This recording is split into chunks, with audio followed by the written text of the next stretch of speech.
Parent എന്ന നിലയിൽ നിങ്ങളോടൊരു ചോദ്യം ചോദിക്കട്ടെ.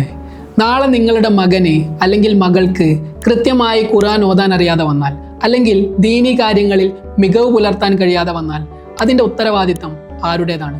ബിസി ഷെഡ്യൂൾ, പ്രോപ്പർ ടീച്ചർ ഇല്ല തുടങ്ങിയ ഒരുപാട് കാരണങ്ങൾ ഉണ്ടായേക്കാം. എന്നാൽ ഇനി ഇതൊന്നും ഒരു തടസ്സമല്ല. ഇന്ന് MS ഖുർആൻ അക്കാഡമി നിങ്ങളുടെ ഇത്തരം എല്ലാ പ്രശ്നങ്ങൾക്കും പരിഹാരം കണ്ടെത്തുന്നുണ്ട്. ലോകത്തെവിടെയാണെങ്കിലും ഒരു ഫോണും ഇൻ്റർനെറ്റ് കണക്ഷനും ഉണ്ടെങ്കിൽ നിങ്ങളുടെ മക്കൾക്ക് ഏറ്റവും മികച്ച ഖുർആൻ എഡ്യൂക്കേഷൻ ഇന്ന് ലഭിക്കും. തജ്വീദ് അനുസരിച്ചുള്ള ശുദ്ധമായ പാരായണം, പ്രധാന സൂറത്തുകൾ ഹിഫ്ള് ചെയ്യാൻ പ്രത്യേക ട്രെയിനിങ്, സ്ത്രീകൾക്ക് ഹാഫിളത്തായ ടീച്ചേഴ്സ് മാത്രം. മലയാളം ഓർ ഇംഗ്ലീഷ് നിങ്ങൾക്ക് കംഫർട്ടബിളായ ഭാഷ തിരഞ്ഞെടുക്കാം. ബഹുമാനപ്പെട്ട സയ്യിദ് റാജി അലി ശിഹാബ് തങ്ങളുടെ നേതൃത്വത്തിൽ 4 വയസ്സു മുതൽ 76 വയസ്സ് വരെയുള്ള 1000-ലധികം സ്റ്റുഡൻസ് ഇന്ന് ഈ വഴിയിലൂടെ ഖുർആൻ പഠിക്കുന്നുണ്ട്. നിങ്ങളുടെ കുട്ടിയും ആ ലിസ്റ്റിൽ ഇടം തേടട്ടെ. ഇന്ന് തന്നെ 3 ദിവസത്തെ ഫ്രീ ഡെമോ ക്ലാസ്സസ് ബുക്ക് ചെയ്യും.